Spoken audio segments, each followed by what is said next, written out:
É que as pessoas estão conectando, estou vendo os números entrarem aqui.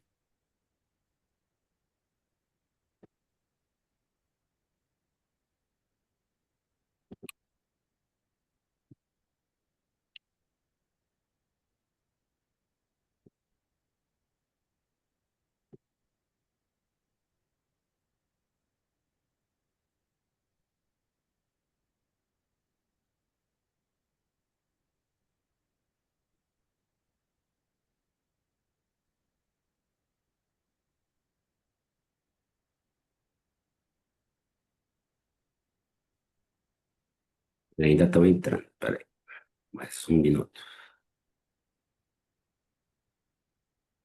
Bastante gente.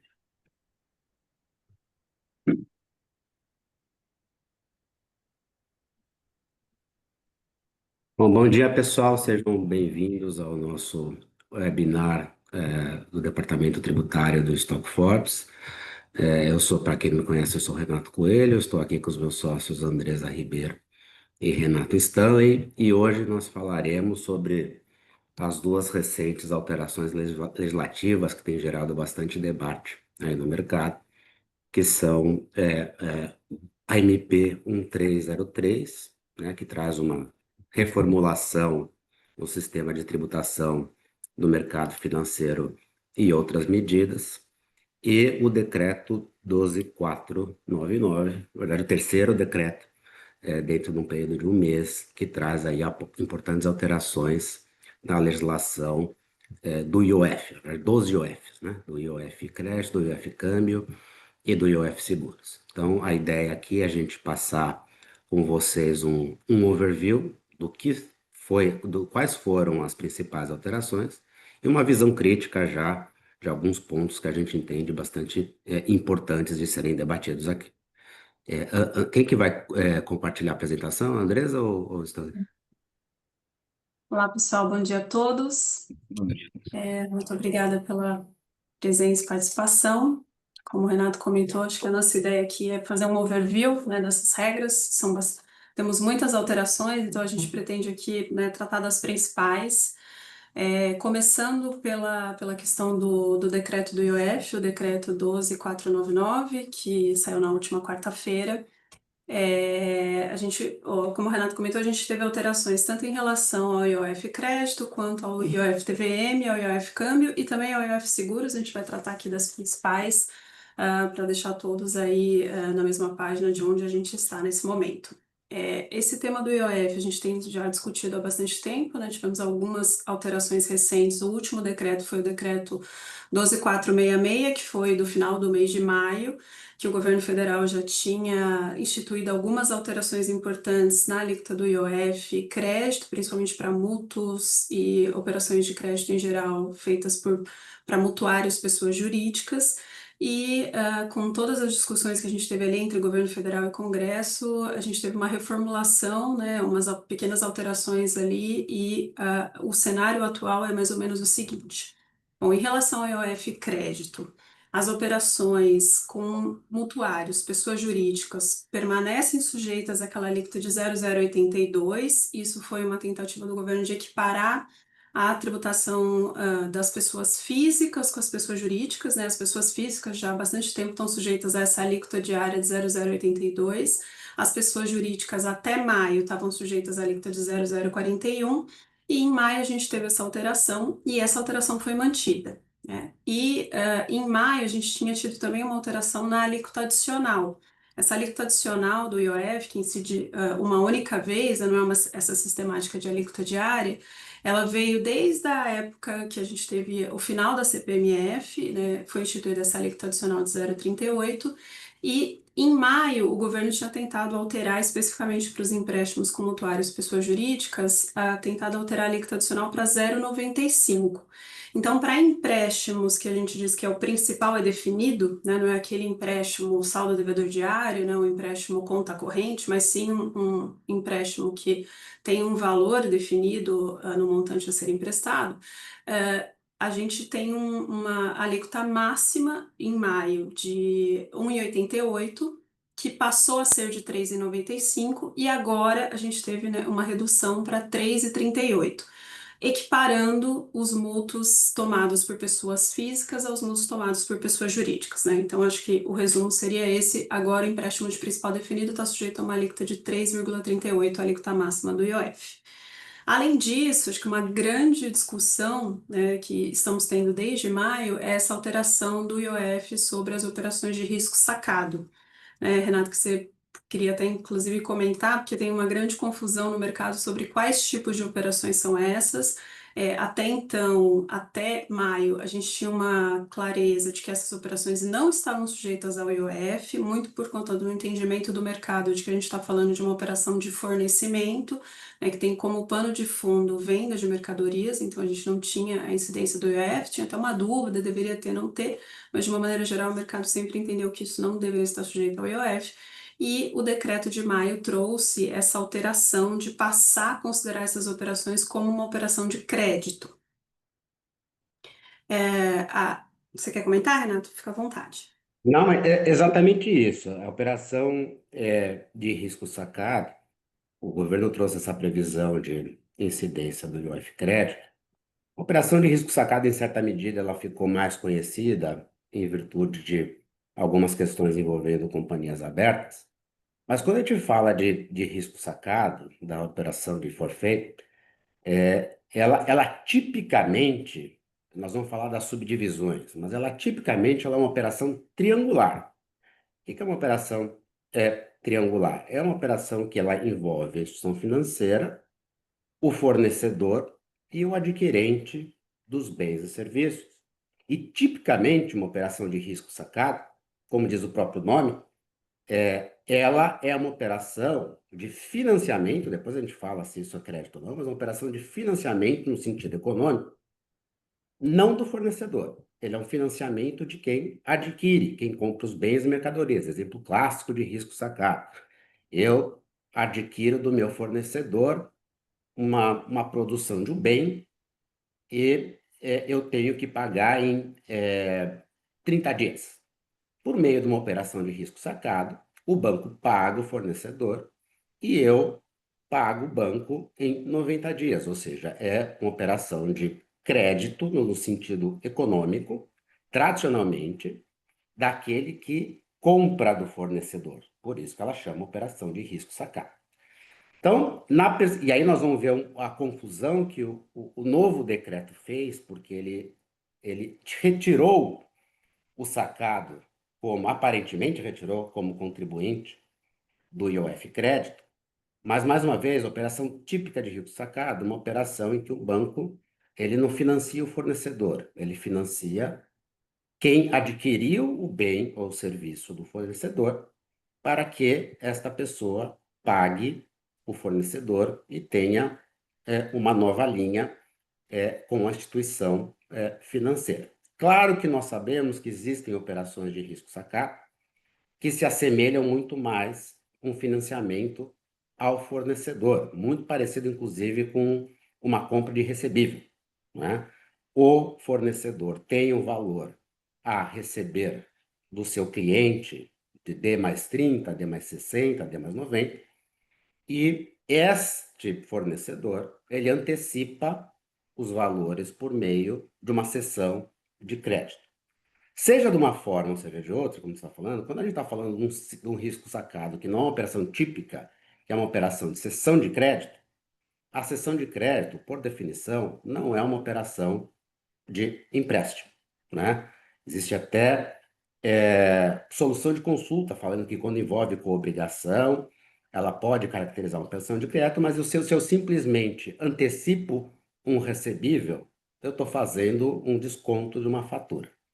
Ao passo que, se eu estou falando da operação típica de risco sacado, é o decreto excluir do contribuinte o sacado, e parece alguma operação legislativa que não faz muito sentido, porque se existe alguém sendo financiado, nem estou entrando no mérito se é o empréstimo ou não, mas se existe alguém sendo financiado nessa operação, essa pessoa financiada é aquela que é o próprio sacado, não é o fornecedor. Então ficou uma dúvida agora com essa terceira alteração legislativa, se na hora que o decreto suprimiu o sacado da expressão de que é o contribuinte se ele atribui ao fornecedor uma natureza de contribuinte, algo que nem poderia ter sido feito via decreto, ou se continua sendo, nessa perspectiva de risco sacado triangular, o sacado como a empresa financiada e, portanto, sujeita ao IOF Crédito. Então, esse é um ponto que nós estamos debatendo bastante, porque a forma pela qual já tinha havido o decreto, o primeiro decreto, e agora reforçado pela essa aparente mudança no que seria o contribuinte, está trazendo uma grande discussão aqui de como, de quem deve esse IOF Crédito na operação de risco sacado. Exato. E acho que um ponto que também acho que a gente continua discutindo, né, Renata, é se as operações. Acho que não há muita dúvida de que o responsável é a instituição financeira, Sim. mas há uma dúvida se operações efetuadas por FDICs também estariam sujeitas a esse novo IOF, né? E a gente Uhum. diz que ele é novo mesmo, porque antes não tinha essa previsão, o que suscita até discussões sobre a constitucionalidade, legalidade de instituir essa incidência do IOF por um decreto, né? Tem também esse ponto. Então, assim, esse acho que é um dos pontos E, mais é, polêmicos. embora a nossa opinião seja que o FDIC está fora, né? Porque Tá fora. é, tá fora. Exatamente. E acho que a gente também tem que discutir, né, a legalidade de ter sido instituído isso via decreto. De toda forma, do jeito que a legislação ficou posta, a gente tem a incidência da alíquota diária, o 0082, mas com o decreto novo de quarta-feira passada, não haverá incidência do adicional de 0,38. Então, a gente vai ter, assim, uma diferença, né, do IOF normal, que é aplicado a alíquota máxima de 3,38. Para essas operações de risco sacado, a gente teria a alíquota máxima de 3%. Além disso, acho que também um pouco para endereçar essas discussões do FDIC, que não está, pelo menos na nossa visão, né, sujeita a essa incidência do IOF sobre o risco sacado, né, o FDIC, quando ele está na ponta ali de fazer a aquisição do crédito, né, ou fazer esse financiamento, o governo federal trouxe uma nova previsão de incidência do IOF-TVM sob a subscrição de cotas de FDIC, né? Ele trata como aquisição primária, então estamos falando da subscrição, e agora o IOF passa a incidir a alíquota de 0,38. Vejam que é um outro IOF, né? Não estamos falando do IOF crédito nesse caso, mas sim sobre o IOF que incide sobre as operações de aquisição de títulos e valores imobiliários em geral. E o decreto de quarta-feira trouxe essa previsão de que a subscrição de cotas de FDIC, inclusive aquisições realizadas por instituições financeiras, e aí, aqui na nossa visão, isso incluiria, inclusive, operações realizadas por outros fundos de investimento que investam em cotas de FDIC.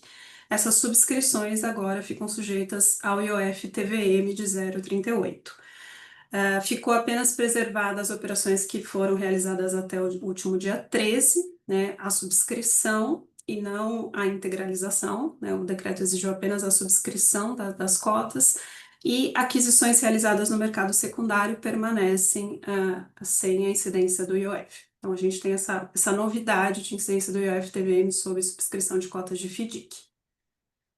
Outra alteração bastante relevante refere-se a uma mudança no IOF câmbio. Então, até maio, a Teresa, gente. Teresa, posso Claro, interromper para falar no por FDIC? favor. Aí tem algumas discussões interessantes aqui. A primeira que você mencionou, a legislação, o legislador optou por trazer o IOF-TPM sobre a subscrição primária de cotas de FDIC. Ou seja, é só quando o fundo estiver captando novos recursos.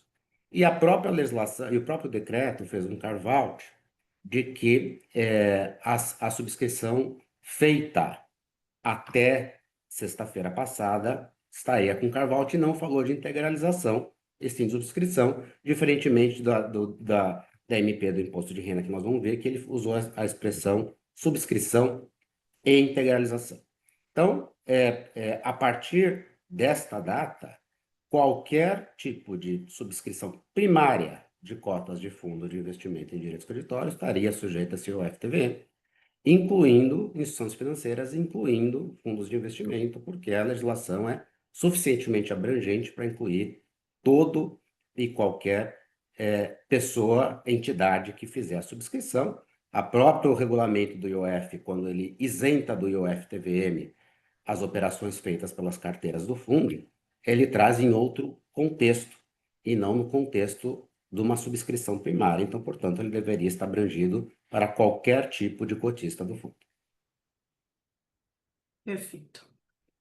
Bom, passando para o IOF câmbio, a gente também teve alterações relevantes desde maio, né, nas alíquotas aplicáveis às operações de câmbio em geral. Essa mudança trouxe uma certa surpresa para a gente, porque há algum tempo o Brasil, num esforço para integrar o CDE, tinha se comprometido a reduzir as alíquotas do IOF câmbio, porque esse imposto acaba impactando um pouco a circulação de recursos, né, entre os diferentes mercados. Então, no esforço para integrar o CDE, o Brasil tinha se comprometido a reduzir de maneira paulatina as alíquotas do IOF câmbio, e isso, inclusive, a gente tinha uma previsão específica no decreto que tinha uma redução gradual aqui das alíquotas até, né, 5, 6 anos, a gente teria alíquota zero sobre toda e qualquer operação de câmbio. Agora a gente teve um retrocesso nesse aspecto, né? Então a gente teve um retorno de incidência do IOF câmbio sobre algumas operações. Já em maio a gente tinha isso. Então, por exemplo, operações para empréstimos considerados de curto prazo, que seriam os empréstimos abaixo de 364 dias, né? Menos de um ano. A gente não tinha mais IOF sobre qualquer operação de empréstimo externo e a gente volta a ter a alíquota do IOF de 3,5% sobre essas operações de empréstimos externos, a entrada, né, de recurso para um empréstimo que seja considerado de curto prazo. A operação de saída de empréstimos permanece sujeita a alíquota zero e também permanece sujeita a alíquota zero empréstimos que tenham um prazo superior a esses 364 dias.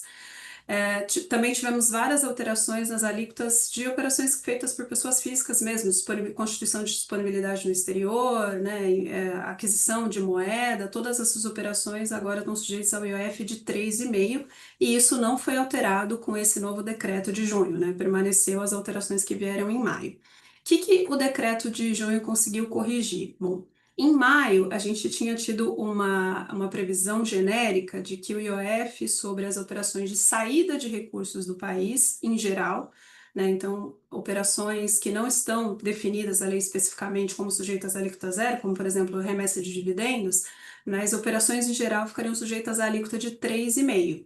E isso causou, né, um grande burburinho no mercado, uma grande desconforto, porque a gente tem uma série de operações, por exemplo, redução de capital, envio de recursos para o exterior estaria sujeitos a essa alíquota de 3,5%, e agora a gente teve uma certa correção, uma adaptação. Então, como é que ficou?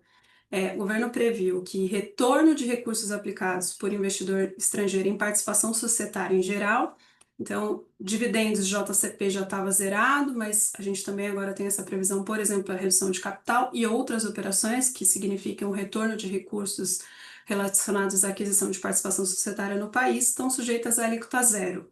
Então, a gente tinha um cenário 0,38, em maio ficou 3,5, agora a gente fica com uma alíquota zero para esse retorno de recursos. Outras operações em geral, que não estão especificamente definidas, permanecem sujeitas à alíquota de 3,5%. Tá? Então, a gente ainda teve esse aumento da alíquota para retorno, para saída de recursos do país, permaneceu para 3,5%, que a gente teve uma exceção para recursos aplicados em participação societária. Entrada de recursos no país, então operações em geral, exceto as específicas, como um empréstimo, que tem uma previsão específica, ou operação de entrada de recurso de exportação, que também tem previsão específica, mas exceto os casos específicos, a entrada de recurso está sujeita à alíquota de 0,38%. Então, os mais comuns que a gente vê, né, um investimento externo direto, que a gente chama, quando a gente tiver uma entrada de recurso para investimento externo direto, vai ficar sujeito a essa alíquota de 0,38%. Se for um investimento no mercado financeiro de capitais, aí a gente já tem uma previsão específica que permaneceu de alíquota zero. Tá? E também o empréstimo externo, como eu comentei, empréstimo de curto prazo ficou sujeito a essa alíquota de 3,5% e só fica sujeito a alíquota zero se for um empréstimo não considerado de curto prazo, que é acima de 364 dias. Acho que essas são as principais alterações referentes à IOF. Stanley, Renato, se vocês têm algum comentário, senão acho que a gente passa para MP, que Podemos tem bastante passar coisa. um detalhe, né, que acho que esse último você mencionou bem, né, esse alíquota de 1,1, ela ainda pode ser regulamentada pela Receita. Isso aí depois a gente vai até discutir no final aqui se esses decretos vão passar ou não, mas enfim, considerando o que vão ser mantidos ou não, né, mas considerando o que a gente tem de panorama, depende de regulamentação da Receita, mas o que se discutiu desde o 12.466 e agora com esse é se um aumento de capital numa offshore estaria sujeita a 1,10 ou 3,5, e se, por outro lado, essa finalidade de investimento pressuporia uma finalidade de investimento em bolsa, por exemplo, em ativo financeiro, né? E a interpretação de mercado foi mais abrangente até aqui, né? No sentido de que poderia sim o aumento de capital no offshore estar sujeita a 1,1, e apenas a colocação de disponibilidade mesmo em conta corrente no exterior está sujeita a 3,5. Né? Esse 1,1, lembrando, ele é aplicável para pessoa física, né? Pessoa jurídica está sujeita aos 3,5, né? Mas, de novo, a ser regulamentado, isso é uma leitura na parte que o aumento de capital, a interpretação de que o aumento de capital está a 1,1, é uma interpretação de mercado por hora. Perfeito, Stanley. Bom, prosseguindo aqui, pessoal, a gente também... Andresa, só talvez a entrada em vigor, antes da gente falar da MP, porque claro. Pode falar. Bom, o decreto, pessoal, do IOF, a entrada em vigor dele é imediata, né? Ao contrário das disposições que a gente vai tratar aqui da MP 1303, que a gente tem uma previsão até em respeito ao princípio da anterioridade, começa a vigorar a partir do ano que vem, mas as alterações relativas ao decreto, como o IOF é um imposto extrafiscal, ele começa a vigorar imediatamente, então a gente tem todas essas alterações em vigor desde do dia 11 de junho, né, que foi quando o decreto foi publicado. Também temos uma grande discussão, o Congresso está discutindo ontem, inclusive, né, o Congresso aprovou a urgência de discutir o projeto de lei que vai, né, eventualmente alterar essas alíquotas do IOF, mas por enquanto o cenário é que todas essas alterações já estão em vigor.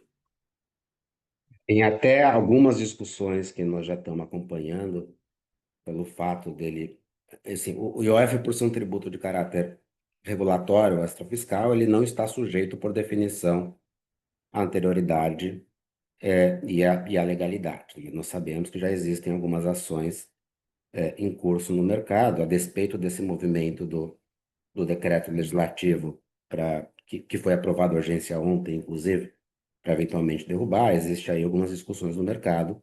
Se dada a declaração do governo de que a alteração nesse sistema de cobrança do IOF tinha como pressuposto equilibrar as contas públicas, se, em virtude disso, teria desvirtuado o caráter extrafiscal do tributo e, portanto, ele estaria sujeito aos princípios usualmente aplicáveis a tributos de qualquer natureza, que é o princípio da legalidade e da anterioridade. Mas, por hora, essa é uma discussão que já está acontecendo, mas, por hora, vamos assumir que, como a Andresa mencionou, por se tratar de um tributo extrafiscal, cabe sim ao Poder Executivo fazer a majoração de alíquota e, portanto, ele tem validade, ele passa a entrar em vigor a partir do dia seguinte. Portanto, já está produzindo efeitos, a não ser que algo em sentido contrário aconteça, seja no Poder Judiciário, por força dessas discussões que estão tendo, seja por essa questão política do próprio Congresso Nacional, por meio de um decreto legislativo, suspender a cobrança do IOF.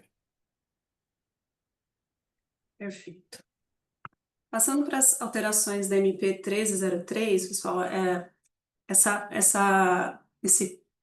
esses dispositivos, né, pretendem alterar diversos temas relacionados à legislação tributária. Então, a gente teve, né, mudanças bastante relevantes aqui, tanto na aplicação financeira de pessoa física, investidor não residente, alterações na legislação aplicável a pessoas jurídicas. De fato, acho que o objetivo aqui foi endereçar vários pontos que estavam já na agenda, na pauta do governo há bastante tempo, né? A gente discute algumas dessas alterações desde da Lei 14.754, que era o objetivo do governo. Então, agora veio um pacote bastante completo. A gente vai passar aqui pelos principais pontos, discutir com vocês controvérsias, né, aplicações e dúvidas que ainda existem sobre essas alterações. Bom, começando aqui pelas aplicações financeiras de pessoas físicas, a MP 1303, ela pretende trazer uma reformulação bastante importante da tributação aplicável a rendimentos de aplicações financeiras e ganhos líquidos, que seriam os ganhos em bolsa.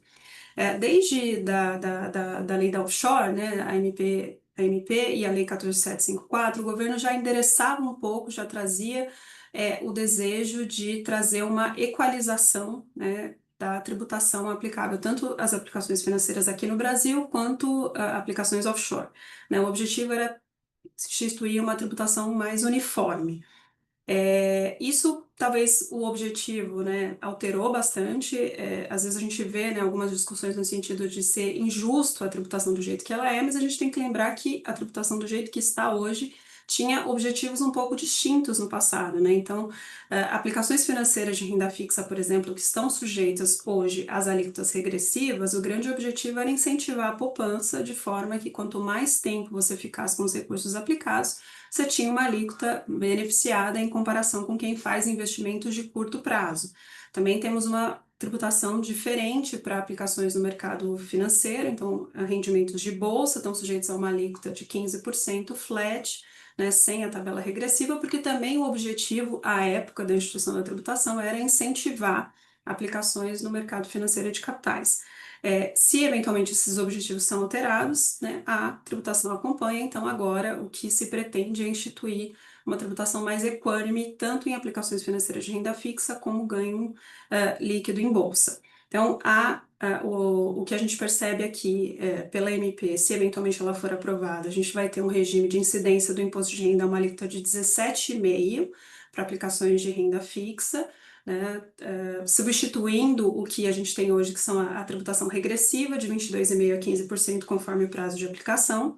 Hoje também esses rendimentos são tributados, o que a gente chama de tributação exclusiva, você paga no momento que a aplicação é resgatada e não tem nenhum ajuste a ser feito na declaração do imposto de renda, isso vai ser alterado, a tributação passa a ser uma tributação de antecipação, né, os 17,5%, e a gente vai ter ajuste na declaração, até porque, como a gente vai tratar tudo da mesma forma, acho que faz sentido esse regime de trazer tudo para a declaração do imposto de renda e fazer o ajuste. De toda forma, o ajuste na declaração do imposto de renda não significa que a gente vai pagar a alíquota de 27,5%. Também na declaração do imposto de renda, a alíquota máxima para aplicações em geral vai ser 17,5%.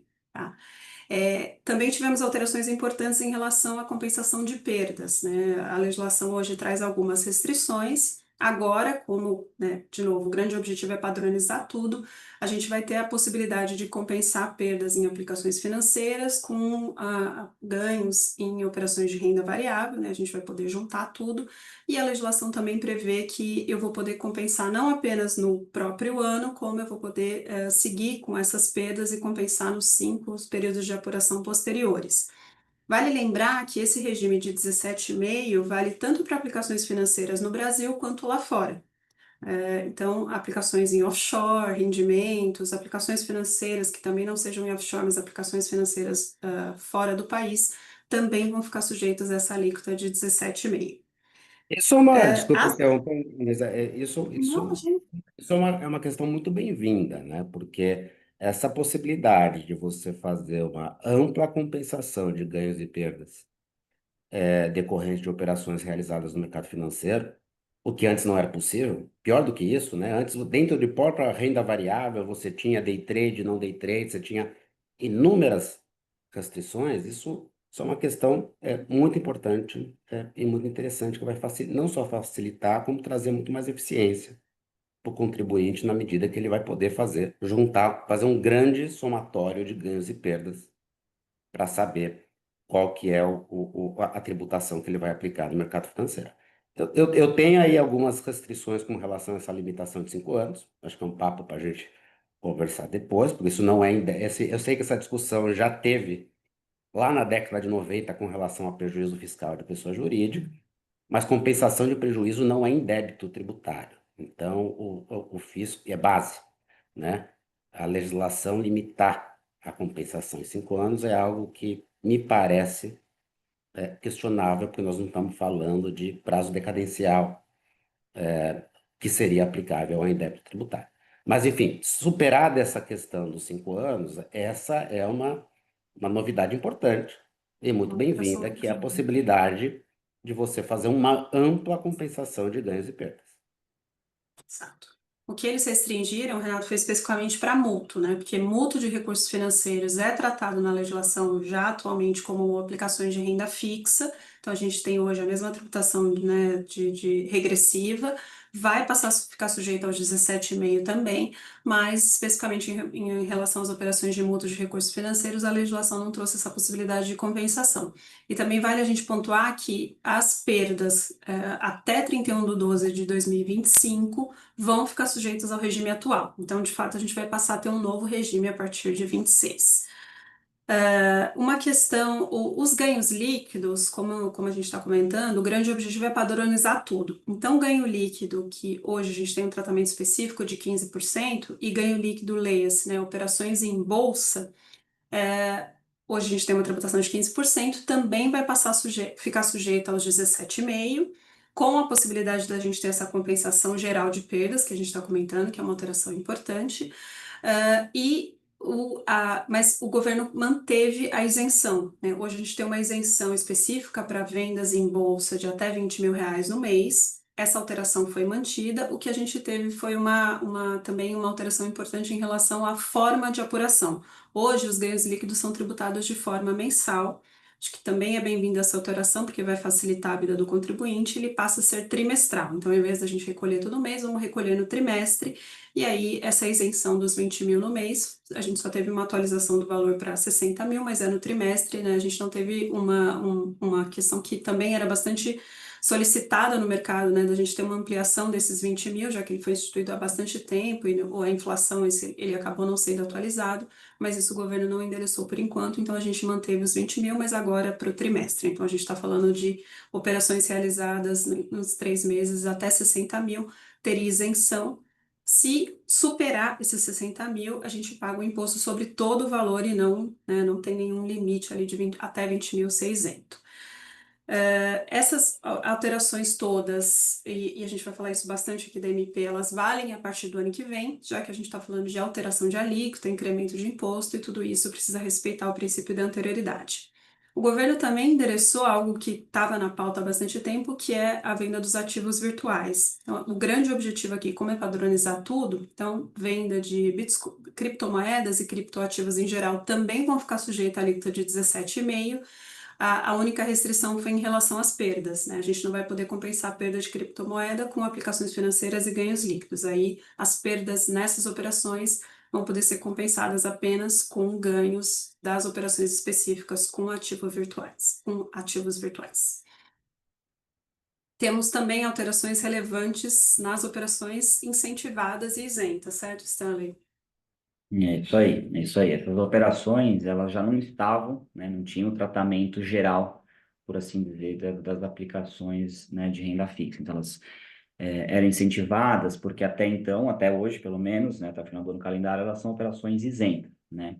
E conforme o texto da MP, a ideia é que se tenha uma alíquota aplicável agora de 5% sobre esses títulos e cotas de fundo que eram isentos, a alíquota de 5% de R-fonte, né? Então, estão capturadas aqui operações realizadas, né, com letras de crédito imobiliário, certificados de recebíveis imobiliários, né, e do agronegócio, né, letras imobiliárias garantidas, e outros títulos, tais como os títulos e valores imobiliários relacionados a projetos de infra, né, aqueles títulos da Lei 12.431, né, todos eles, de novo, estavam sujeitos à isenção, alíquota zero, passam de forma padronizada entre si a ficarem sujeitos a essa alíquota de 5%, né, de R-fonte.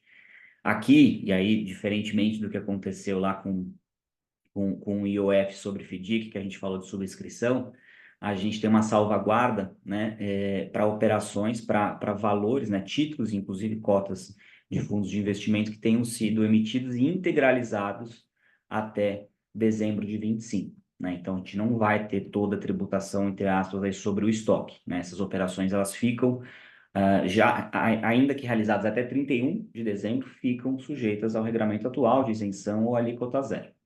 A gente tem uma ressalva, não é bem uma ressalva, né? Um parêntese sobre essas operações se houver alguma alteração, né, do prazo de vencimento e repactuação consequente de taxa de juros, mas por conta da alteração de prazo de vencimento, daí passa a ser aplicada a alíquota de 5% sobre esses mesmos títulos a partir da data de renegociação, né? E aqui surgiram pontos de dúvida sobre, né, a gente poderia ter uma discussão sobre renegociar um título, né, incentivado no ano de 25 e daí ter uma sujeição alíquota de 5% em 26, ou estamos tranquilos no ano de 2025 e o que a norma, o que a MP deveria capturar seriam apenas renegociações realizadas a partir do ano que vem, né? E a nossa interpretação aqui, o que a gente tem conversado com agentes de mercado, é que, olha, a MP ela produz efeitos para esses artigos, né, específicos a partir de janeiro de 26. E se esse é o caso, a gente não pode dizer que ela está valendo, inclusive, né, para o dispositivo que trata de renegociação desses próprios títulos. A gente, de fato, abre uma possibilidade, né, de 6 meses para um reposicionamento eventual de mercado, para uma renegociação de títulos com uma extensão de prazo de pagamento, mas não digo nem que seja um planejamento, né, totalmente agressivo, é algo que circunstancialmente acontece principalmente ou especialmente pelas regras de vigência de produção de efeitos da norma, né? Então, essa renegociação seria, esse dispositivo de renegociação seria aplicado a partir de janeiro de 26, né? Ainda com relação às aplicações incentivadas, essas perdas, né, elas não, diferentemente do que a Andresa colocou para os títulos em gerais, elas não vão poder ser compensadas na declaração de ajuste anual, né? A gente tem uma regra expressa que impede a compensação nesses casos específicos das aplicações incentivadas, né? Tem um ponto importante aqui, Renato, que assim, essa questão do, do fim das operações incentivadas, e nem ao fim, né? Porque assim, nós estamos saindo de uma isenção para 5%, o título continua incentivado, mas ele agora é menos incentivado, mas assim, a alíquota de 5% no imposto de renda comparada com os 17,5%, ela ainda tem um grau de incentivo. Mas esse é um ponto interessante, porque existe uma discussão antiga, né? E ela é meio dividida no mercado, nem estou falando na perspectiva do setor público, das possíveis distorções que esses incentivos causam quando comparado com outros títulos tributados, né? Porque, obviamente, porque é até meio óbvio que o investidor ele olha o retorno líquido dele, né? Ele quer saber o quanto ele vai receber depois da aplicação.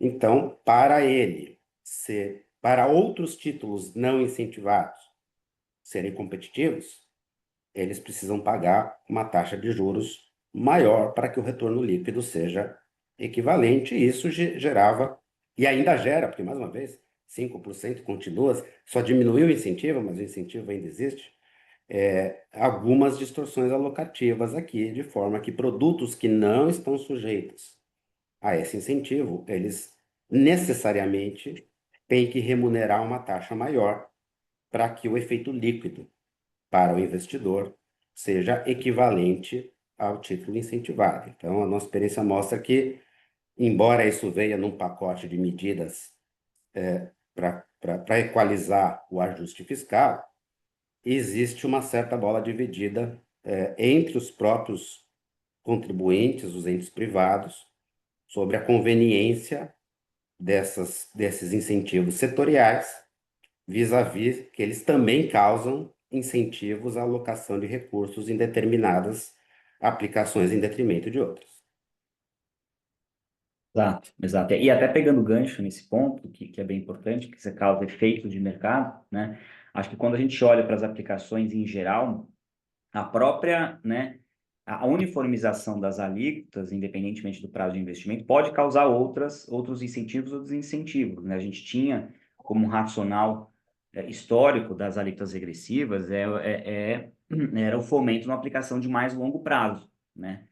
E aqui a gente fica no meio do caminho, a gente está na alíquota 17,5, que era capturada nessa, né, investimento de médio prazo, por assim dizer, mas a gente pode ter um apetite maior para investimentos agora de menor prazo, que vão estar sujeitos à mesma alíquota de 17,5, né? E até porque a gente não tem salvaguarda para os títulos em geral, que não os incentivados, se a gente está, se determinada pessoa física está posicionada no ou jurídica está posicionada no investimento que era de longo prazo e já estava, né, passível de aplicação da alíquota de 15%, pode passar para 17,5% e o outro lado se aplica também, né? Se a gente está no investimento de 22,5%, eventualmente a gente ganhou na medida em que pode resgatar com os 17,5% no meio do caminho, né? Um outro ponto só, então, o último das aplicações financeiras, esse slide, principalmente as alíquotas, elas são aplicáveis às pessoas físicas. A gente vai ver que lá na frente, para a pessoa jurídica, em geral, a gente tem, né, o tratamento dos 17,5% como antecipação. A gente tem um slide de pessoa jurídica investindo em aplicação financeira, mas esses incentivos já eram direcionados para a pessoa física e continuam dessa forma, tá? Só para esclarecer. Ainda com relação a investimentos incentivados, enfim, fundos de investimento, o que a gente tem? Né? Também a padronização da alíquota como regra de 17,5%.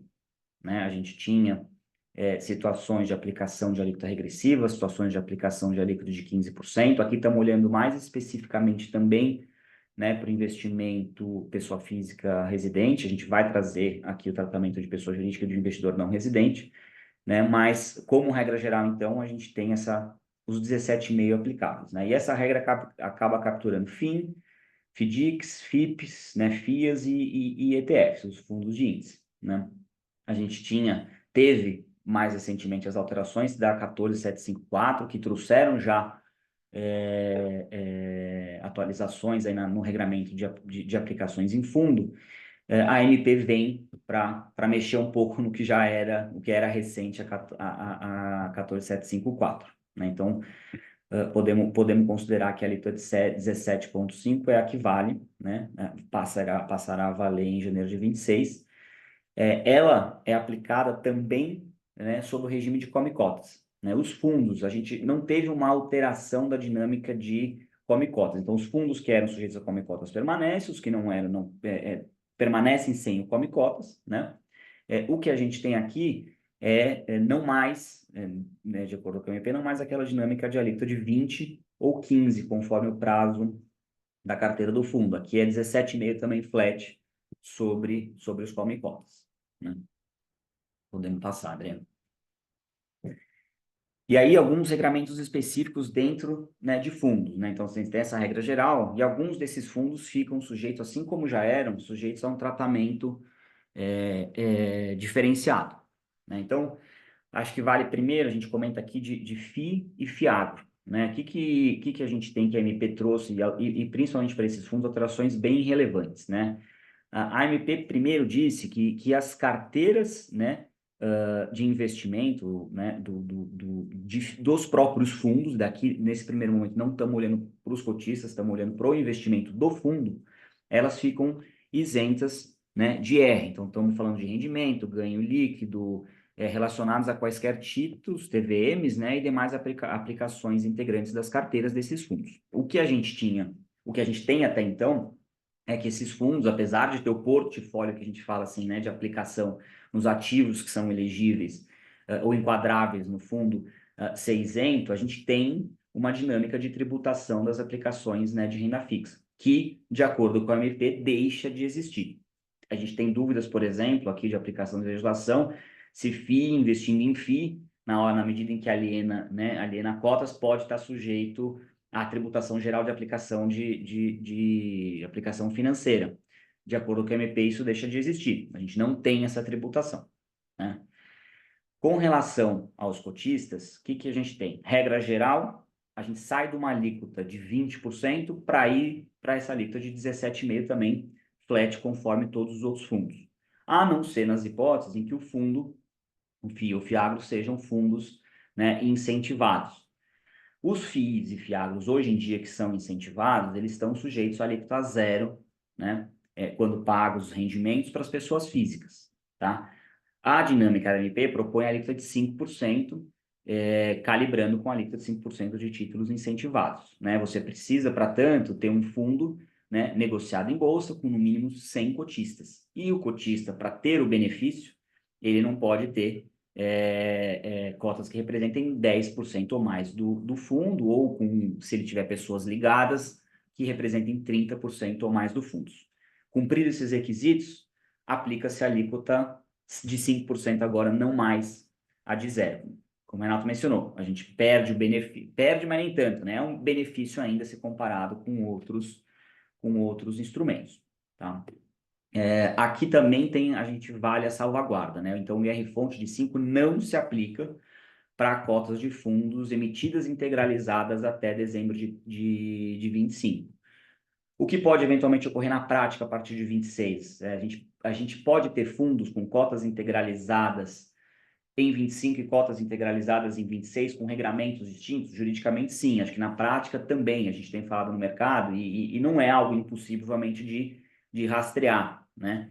Que cotas foram emitidas em que data. O que vai acontecer é um veículo de investimento meio, né, esquisito, no sentido de que a gente vai ter que ter um rastreio, um monitoramento para cada uma dessas cotas e tratamento jurídico e fiscal distinto para cada uma delas ao longo do prazo de investimento, né? Então, isso pode acontecer. Caso não fosse possível, a gente estaria aqui dizendo que seria necessário constituir novos fundos a partir de 26 só para adequar o tratamento fiscal correspondente, né? É mais uma questão de operacionalização, né? Vai ser uma operacionalização que Perfeito. não é trivial. Você vai ter cotas integralizadas até 20 de dezembro de 25 e novas cotas. Enfim, e as entidades pertencentes ao sistema financeiro vão ter que fazer esse rastreio durante toda a Exato. vida dessa cota. Exato. Ela está dentro da regra nova ou dentro da regra antiga. Exato. E é isso, assim, tem uma complexidade, mas a complexidade não deveria desnaturar o jurídico, que é, né, olhar para cada uma das cotas de forma individualizada. Outra alteração da dinâmica de fundos que talvez melhore aqui facilite a operacionalização de distribuição e reconhecimento de lucros de fundos. A MP propõe que a distribuição dos rendimentos seja feita com base em lucros apurados segundo o regime de competência. Hoje a gente tem uma previsão na norma de distribuição mínima de 95% dos lucros segundo o regime de caixa, né?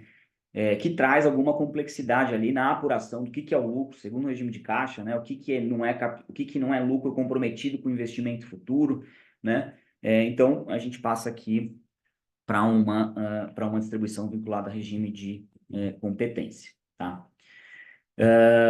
Ganhos de capital. Os ganhos de capital, hoje em dia, não estão sujeitos, né, à alíquota zero e continuam não sujeitos à alíquota beneficiada, tá? A gente tem a aplicação da alíquota 17,5 na saída, na alienação dessas cotas.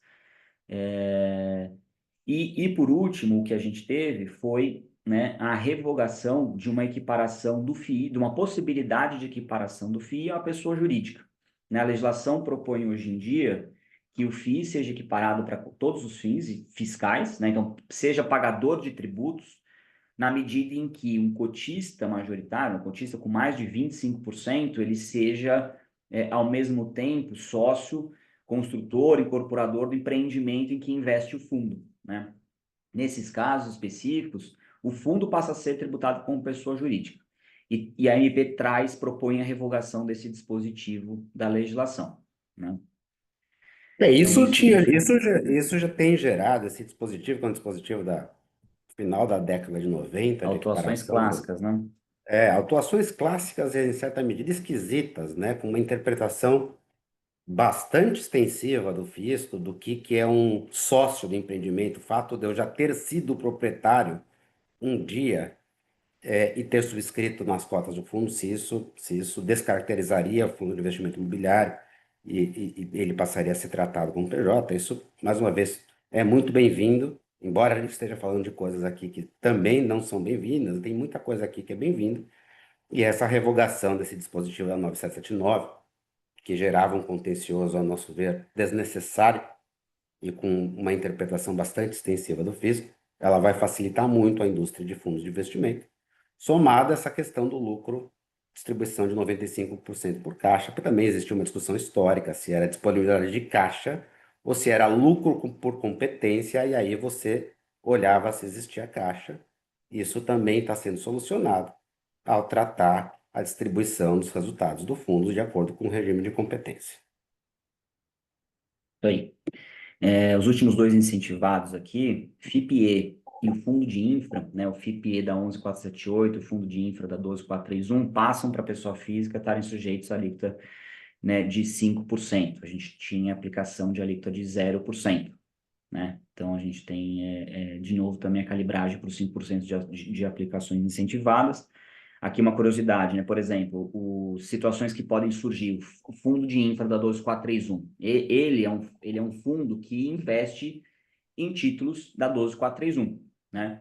E se a gente olha a MP olha de forma individualizada para cada tipo de investimento. Ela olha para o título do artigo 1º, do artigo 2º e olha para o fundo do artigo 3º, né? Que é esse fundo. E, em todas as situações, ela olha para o momento de integralização do título ou da cota, né? Então, dúvidas que surgem. Será que a gente consegue, eventualmente, fazer uma captação, uma integralização de cotas num fundo de investimento, né? Até dezembro de 25, para, eventualmente, adquirir títulos ao longo a partir de janeiro de 26, e daí, da perspectiva da cota, está sujeito ao regulamento anterior de alíquota zero? É uma possibilidade, aparentemente, né? Porque a gente não está olhando para a carteira do fundo propriamente, nesse momento. Se está da perspectiva do cotista, a gente está olhando para cotas integralizadas em dezembro de 25, né? É uma possível interpretação, né? Aqui, ETFs de renda fixa. Até aqui tem um tratamento específico, tá? Esse é o ETF de renda fixa, são aqueles que a gente tem que tenham cotas admitidas em negociação em mercado secundário, de bolsa ou entidade de balcão organizado, carteiras compostas pelo menos com 75% de ativos, né, que integrem aí o índice de renda fixa. O IR, nesse caso, é de 20%, né, sobre tanto ganhos como rendimentos. A alíquota baixa para 7,5%, desde que esse fundo ele invista nos ativos incentivados que estão a 5%, né? Então, a gente tem um investimento aqui com uma alíquota superior do que a 17,5% padronizado, de 20%, ou de 7,5%, que é superior a de 5%, caso o fundo invista em índice dos ativos elegíveis aí, a alíquota beneficiada de 5%, tá? E o investidor estrangeiro, a Adri vai entrar melhor aqui nos detalhes no próximo slide, mas como regra, a não ser que esteja em paraíso, como regra mantém a alíquota zero para investimento nos fundos em que ele já tinha aplicação de alíquota zero, no fundo de FIP, FIPE e fundo de infra também, né? Exato. Acho que o grande objetivo aqui, né, foi preservar alguns investimentos dos investidores não residentes, mas a gente também teve alterações importantes na tributação aplicável a esses investidores. Então, hoje a gente tem uma situação de que investidores que aplicam recursos no mercado financeiro de capitais, eles têm incentivos, né, tem uma alíquota zero quando a gente está falando de aplicações em bolsa, tem alíquota de 15% para rendimentos em geral. E a MP também pretende endereçar esses pontos e trazer uma equalização com investidores residentes, uma equalização com as pessoas físicas, investidores residentes no país. Então, como é que vai ficar a tributação caso a MP seja aprovada? Para investidores que fazem aplicações no mercado financeiro de capitais, então, para quem é das antigas como a gente aqui, né, investidor 2689, que depois se tornou investidor 4373 e agora o investidor de portfólio ou que investe no Brasil de acordo com a resolução 13 da CVM, para esses investidores, o IR passa a ser de 17,5%, porque ele vai ficar sujeito à regra geral aplicável a investidores, pessoas físicas residentes no Brasil, então a gente tem um aumento de 15% a 17,5%.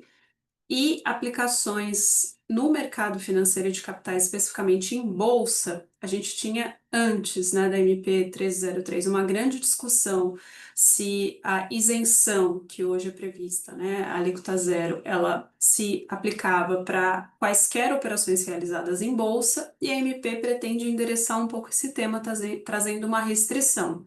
Então, aí fica claro que ganhos líquidos auferidos nas operações em bolsa vão ficar sujeitos à isenção, mas apenas negociação de ações, bônus de subscrição, certificados de depósitos em ações, apenas essas operações específicas vão ficar isentas do IR, todas as outras vão ficar sujeitas ao IR de 17,5%. Também trouxemos, a MP também trouxe uma regra que os André, investidores. só fazer um comentário prático, mas no que isso, Claro.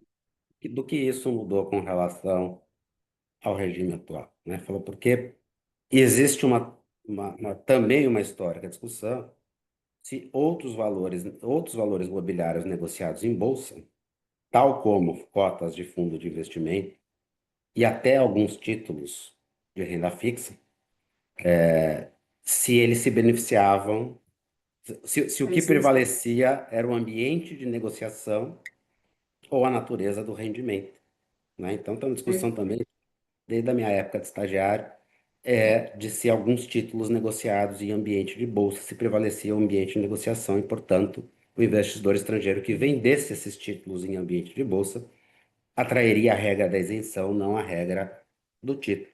E a MP está restringindo aqui, ou talvez esclarecendo aqui, que são determinados ativos cujo ganho de capital é isento. Outros, ainda que negociado em ambiente regulado, não seguem o regime de isenção. Então, o efeito prático é esse, porque grande parte desses ativos que ela está listando já eram isentos e, historicamente, são isentos.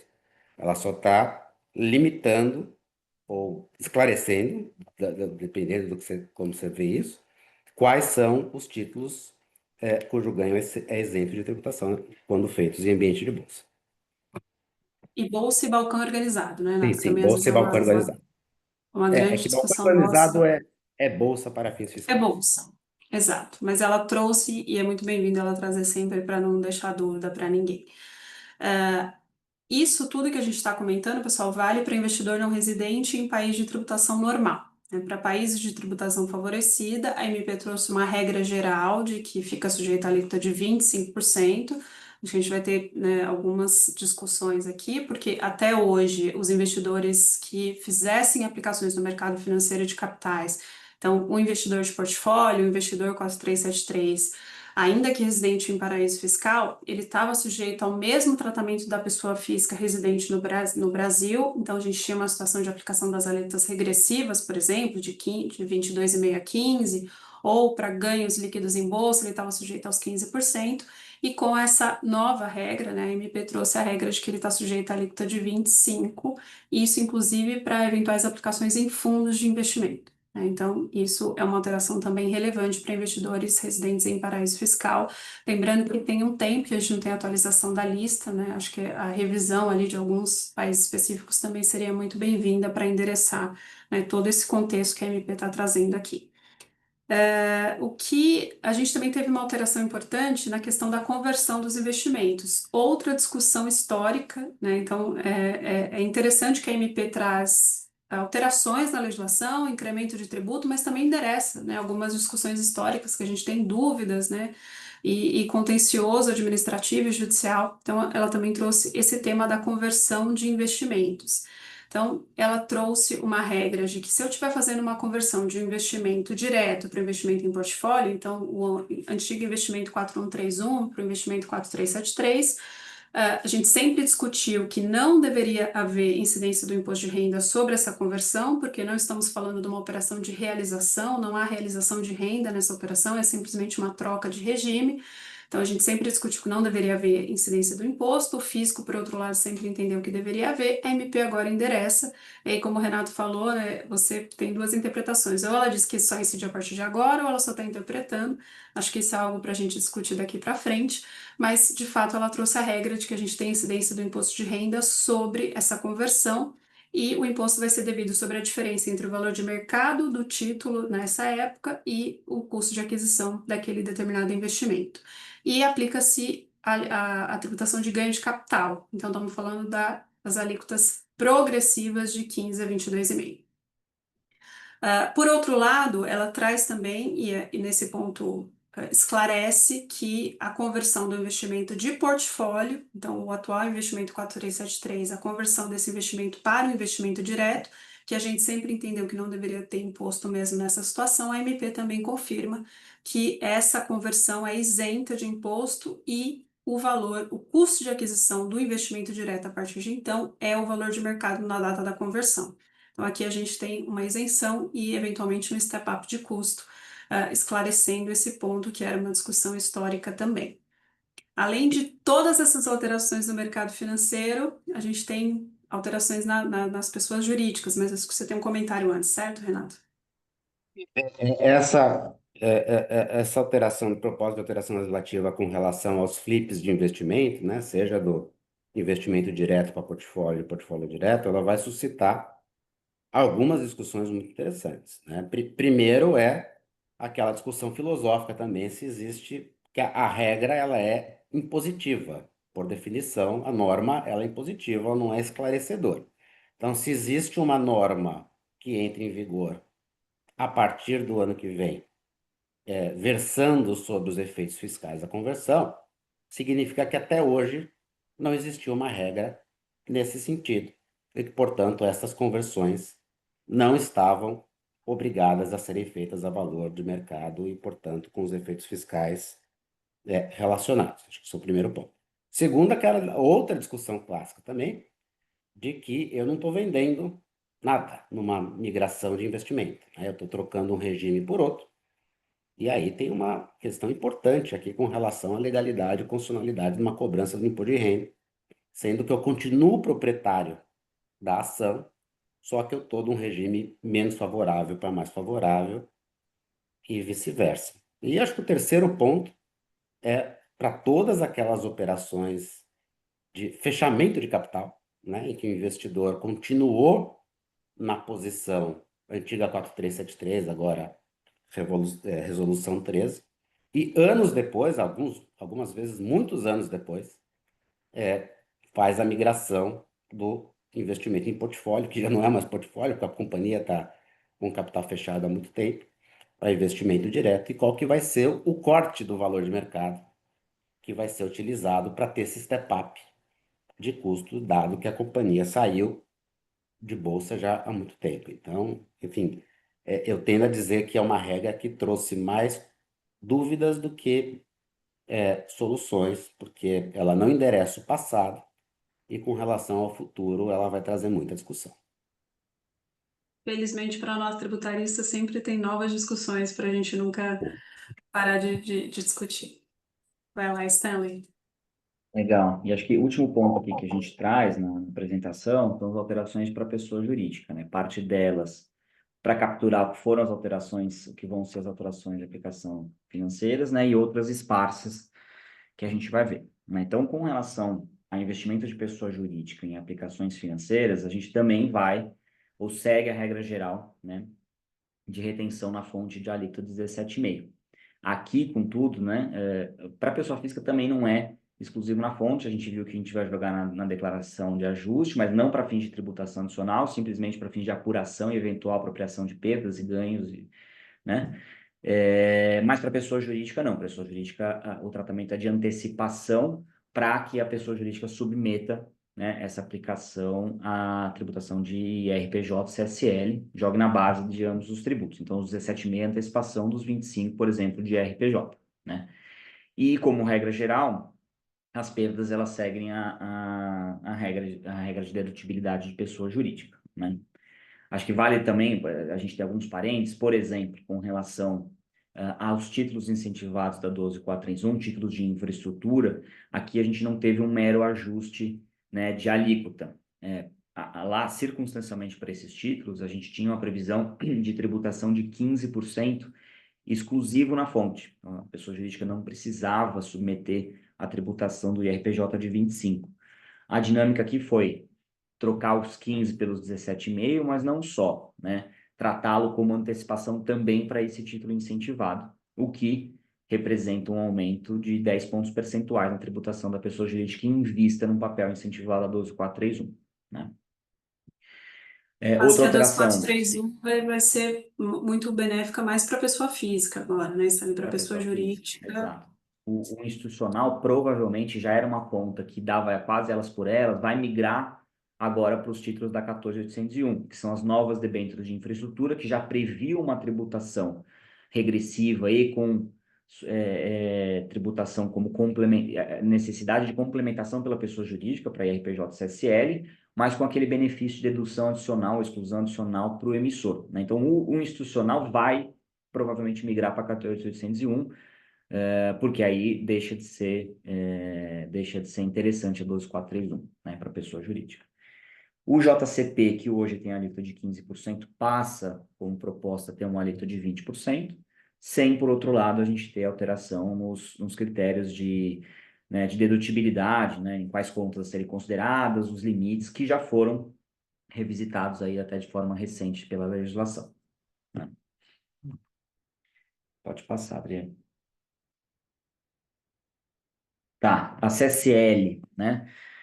Ela tem uma proposta de majoração de 9% para 15% para determinadas instituições de pagamento, né? Sociedades aí de crédito ou consideradas como instituição financeira ou participantes do setor financeiro, né? Então, fintechs, a gente tinha uma discussão sobre só os bancos e outras instituições estarem sujeitos a 15 ou 20, e toda uma gama de sociedades que operam no mercado, mas que não eram tratadas especificamente pela norma tributária, como IFs, estarem sujeitas a uma alíquota inferior de 9, né? E a proposta aqui não é aumentar, por exemplo, de banco, é simplesmente trazer essas instituições financeiras ou equiparadas para uma alíquota de 15%, né? Então, a de 9 deixa de ser aplicada para o setor. Tá? O investimento de pessoa jurídica em fundo de investimento, a gente teve essa discussão, né, sobre uma novidade ou uma clarificação aqui da norma, né? A gente, em certa medida, tem os dois, né? A gente tem a confirmação aqui de que, né, os rendimentos aí decorrentes da variação patrimonial de cotas de fundos detidos por pessoa jurídica, elas são computadas no lucro real pelo regime de competência, tá? Aqui estamos pressupondo o investimento de pessoa jurídica que marca a participação na cota como relevante, né? Então, é quase que o MEP aí de fundo pela pessoa jurídica, acaba que é, né? Então, o que está dizendo aqui é que, para fundos em geral, então, a pessoa jurídica que marca contabilmente dessa forma, como participação relevante, tem que computar no lucro real quaisquer variações segundo o regime de competência. E a gente tem algumas ressalvas específicas. Por exemplo, para FIA e FIP, e aqui, diferentemente do que acontece para pessoa física, sejam eles enquadrados ou não como entidade de investimentos, essa parcela, a parcela que decorra, né, da variação do valor das pessoas jurídicas onde o fundo investe, ou seja, a gente não tem uma liquidez específica sobre essa parcela do ganho, né? Elas podem ser controladas em subcontos, ou seja, não tem uma tributação automática de quaisquer variações da cota do fundo, né? Essas variações que sejam simples variações no valor do investimento das pessoas jurídicas pelo fundo, não são automaticamente capturadas. O mesmo acontece para fundos de investimento imobiliário e fiável quando eles estão olhando para os imóveis. Se você tiver variação positiva ou negativa decorrente da avaliação desses imóveis específicos, o cotista, pessoa jurídica, pode controlar. Em ambos os casos, o cotista ele submete a tributação na medida em que houver, né, a alienação do ativo subjacente, o ativo relacionado à conta controlada. Vale dizer que os fundos que detêm FIA, FIP, esse FIAGRO, eles podem registrar também essa subconta. Então, assim, para não ter uma distorção de um fundo que investe num fundo com subconta, acaba tributando automaticamente para o cotista. Você consegue controlar essa subconta em algumas etapas, em alguns níveis aí da cadeia de investimento, tá? E, por outro lado, a gente tem, então, essa dinâmica de regra geral de tributação, né, da equivalência, e a gente tem a depender de como classificado o fundo e, consequentemente, mensurado para fins contábeis, a legislação reconhece que o ganho pode ser um ganho relacionado ao instrumento, né, avaliado a valor justo. E daí a gente está falando aqui de um ganho de valor justo. E o tratamento proposto é aquele tratamento da 12973, né, de neutralidade, de fato, de ferimento do ganho de AVJ, né, para o momento em que em que foi realizado o ativo, né? Então, a gente tem essas duas possibilidades, né? E na possibilidade de um investimento relevante, esse carve-out para FIA, FIP, FI e FIAGRO, né?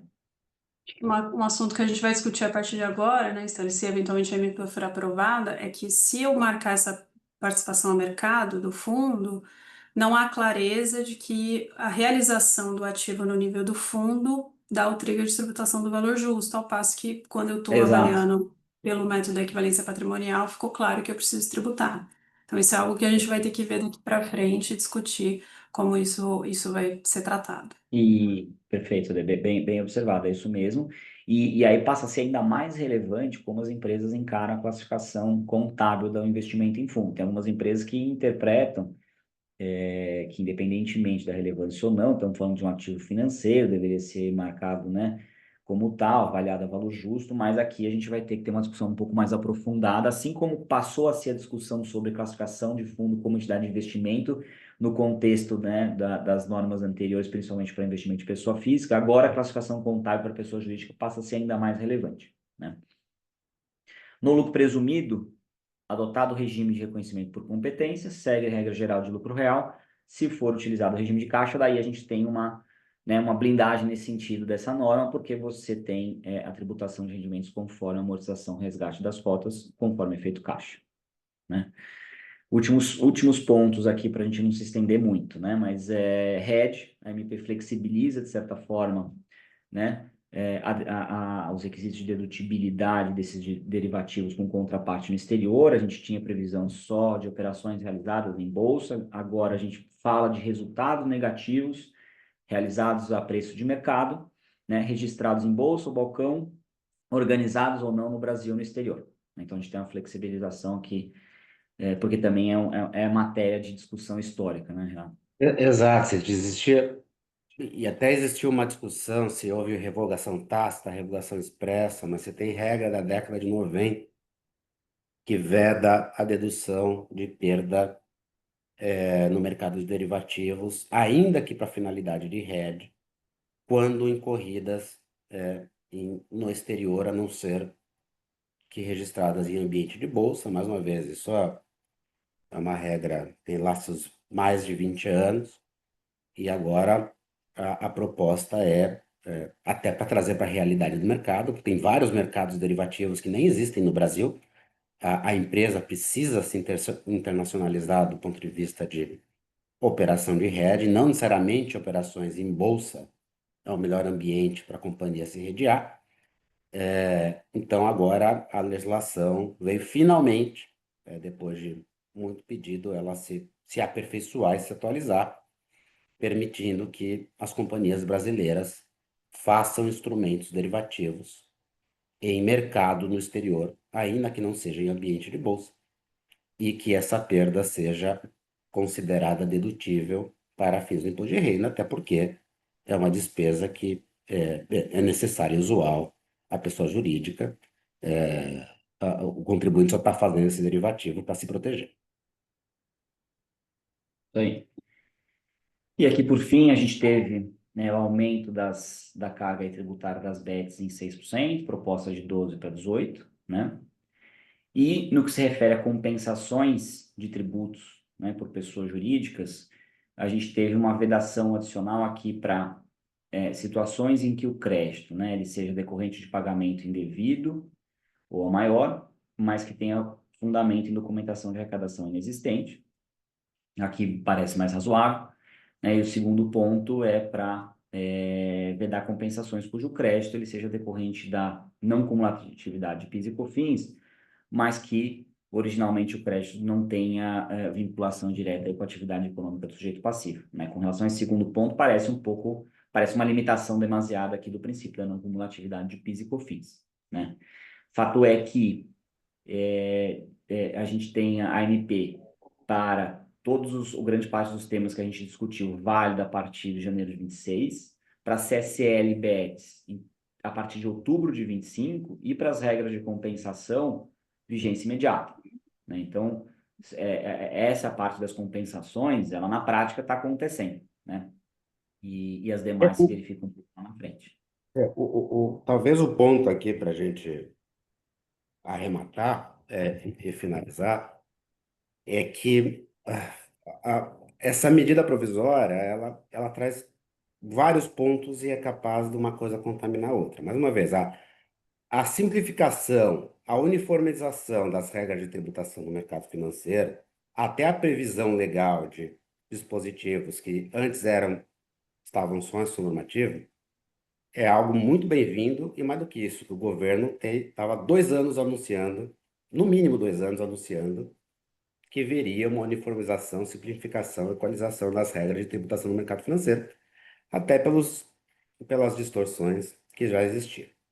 Mas o fato é que essa simplificação veio num contexto de majoração de CSL para bancos, majoração de JCP e restrições às regras de compensação. O primeiro ponto é isso mesmo, Sandra, assim, quem é contra vedar a compensação de DARF inexistente ou DARF... Ninguém é, ninguém é, todo mundo. Sim, claro, se não existe o DARF. O problema é o seguinte, existem situações legítimas, não estamos falando de legítimo, o grande ponto é você, para atacar uma ilegitimidade, você eventualmente fecha a porta para a legitimidade. Então, existem algumas situações, como por exemplo, o processo de compensação, você não tem um DARF. Como é que você coloca no mesmo patamar daquele DARF que pessoas de processos ilegítimos de, nem chamo de planejamento tributário, talvez de sonegação tributária. Fraude, né? Não estamos falando de fraude. Estamos falando de fraude. Então, para combater a fraude, você fecha a porta para situações ilegítimas e o processo de compensação, ele é o típico exemplo de um que pode ser que não tenha DARF existente e eu vou ter limitações operacionais aqui para fazer a compensação.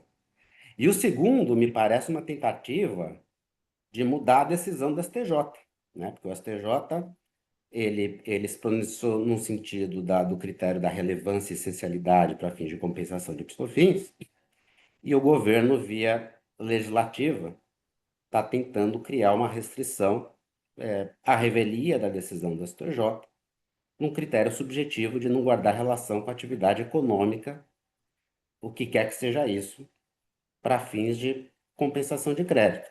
Então, o grande ponto aqui é o seguinte: nós estamos dentro de uma medida provisória, e isso que me preocupa, talvez, porque uma coisa acaba contaminando a outra, trazendo medidas extremamente positivas, salutares e esperadas e anunciadas há muito tempo, com medidas bastante questionáveis e dentro de um contexto muito maior político. E isso tende a contaminar, uma coisa tende a contaminar a outra. Então, a nossa expectativa é essa, né? Vamos ver o que vai acontecer. Em geral, as medidas do mercado financeiro, em geral, claro que tem coisas mas elas eram bem-vindas, mas elas vieram num contexto aí bastante preocupante, junto com outras medidas que têm um potencial de tratar tudo como uma coisa só. Exatamente. Bem, vamos ver cenas dos próximos capítulos. É isso aí. Vamos aguardar a aprovação da MP, acho que tem bastante discussão pela frente e acho que a gente vai voltar a falar nesse assunto algumas vezes até o fim do ano. Aí. Pessoal, muito obrigado por terem ficado até essa hora. Nós avançamos um pouquinho aqui à disposição para quem quiser entrar em contato individualmente. Vai ser um prazer falar com vocês. Até mais. Obrigada, pessoal. Obrigado, gente. Um abraço. Tchau, Tchau, tchau. tchau.